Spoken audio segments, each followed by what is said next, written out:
Lesão do nervo radial.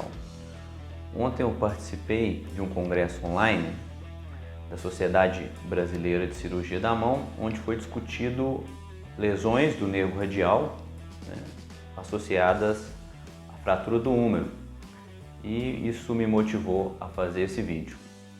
Meu nome é Tomás, eu sou ortopedista e cirurgião de mão. E a especialidade médica que tem mais experiência com os nervos periféricos, os nervos dos membros, é a cirurgia da mão. Muito bem. O que foi muito discutido ontem? Quais são as principais formas de tratamento? São 4, basicamente. Eu vou citar aqui primeiro todas, depois vou entrar em alguns detalhes sobre cada uma delas.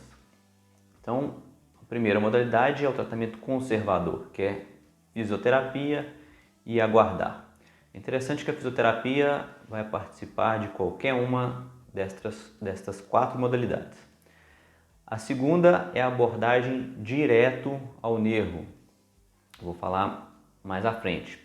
A terceira são as transferências ou transposições tendinosas. E a quarta, que é mais recente, mais nova, que são as neurotizações. Vamos começar falando do tratamento conservador. Então, as lesões do nervo radial, a gente tem que considerar que elas variam muito em sua gravidade. Existem desde lesões muito simples, por exemplo, o osso está aqui, a pessoa teve uma fratura, esse osso deu uma esbarradinha no nervo, então ele não chega a romper. Ocorre o que a gente chama de neuropraxia. E essa neuropraxia pode ser uma lesão que vai se recuperar sozinho, naturalmente, e é assim na maioria das vezes. Então a neuropraxia é uma das lesões mais leves e que tende a ter boa evolução com o tratamento não cirúrgico. Então o que a gente faz é orientações, fisioterapia, aguarda o tempo e o próprio organismo, pode ser usado algumas medicações, vai resolver por si só, vai fazer essa cicatrização. Então o paciente que estava com esse déficit, o nervo radial, ele é responsável pela extensão de punho e de dedos. Esse paciente vai observando que gradativamente a força vai retornando, a sensibilidade nessa região vai recuperando, e este processo não é rápido, tem que ter paciência, ele pode demorar, varia muito com o autor, mas em média de 3 a 6 meses.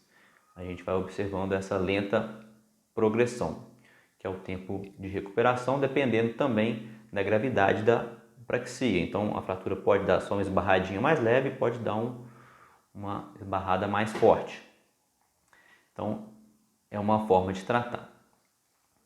Uma outra forma de tratar é a abordagem direta do nervo. Por exemplo, o paciente tem uma fratura do húmero, uma fratura exposta, que vai necessitar de uma cirurgia para fixar a fratura. Então, nesse caso, é prudente que o médico visualize diretamente esse nervo e, caso tenha alguma ruptura, ele já vai fazer o tratamento que é chamado microneurorrafia. Alguns outros exemplos: uma fratura do húmero, que teve associado um trauma penetrante, um projetil de arma de fogo, uma facada, algo que sugere para a gente uma maior possibilidade de transecção, de ruptura do nervo. Ou fraturas que estão muito desviadas e que vão necessitar de alguma abordagem cirúrgica também. Então, nesse caso, a gente opta pela abordagem direta do nervo, vai fazer a exploração, o inventário e, de acordo com a lesão ou não, vai tratar diretamente. Uma outra indicação para essa abordagem do nervo é um paciente que já chegou, às vezes, tardiamente para um atendimento e sem recuperação. Então, por exemplo, uma fratura que esperou os 3 meses e não teve resposta nenhuma, e a gente está vendo que o prognóstico de recuperação espontânea não está muito bom, a gente pode fazer essa exploração cirúrgica. E nesse caso o paciente inclusive tem que estar ciente da possibilidade de enxerto de nervo, que tira um pedacinho de um nervo, geralmente da perna ou de algum outro lugar, para fazer essa interposição ali e fazer os pontos da reconexão. Esta é a segunda opção de tratamento da abordagem direta. E vamos para a terceira agora, que são as transferências ou transposições tendinosas. O que é isso? O nervo ele é responsável por mandar o comando do cérebro para este músculo. O que ocorre é que pacientes que já têm uma lesão por tempo prolongado, o músculo que era previamente inervado por este nervo radial, ele pode perder a capacidade de receber esse estímulo nervoso. Então, nesse caso, a gente lança a mão de uma técnica que é bastante satisfatória, de tirar tendões de outros locais, outros músculos que estão preservados. Então, vamos dar um exemplo prático aqui. O paciente não está conseguindo estender nem o punho, nem os dedos. A gente vai pegar tendões da porção anterior do antebraço que fazem esses movimentos. E o interessante é que isso, em geral, não dá déficit, porque existe uma certa redundância no organismo, então a gente vai selecionar tendões que não vão prejudicar o movimento de flexão e vamos fazer a transferência, jogar de forma resumida da parte anterior, redirecioná-los para a parte posterior, para que o paciente consiga fazer as extensões de punho e dedos e polegar, basicamente essa função do nervo radial. Este tratamento de transferências ele é bastante previsível e em geral apresenta ótimos resultados. Exige uma fisioterapia, um tempo de adaptação, mas a maioria dos pacientes vão muito bem com ele. É um tratamento já bastante estudado e bastante consolidado na prática e na literatura.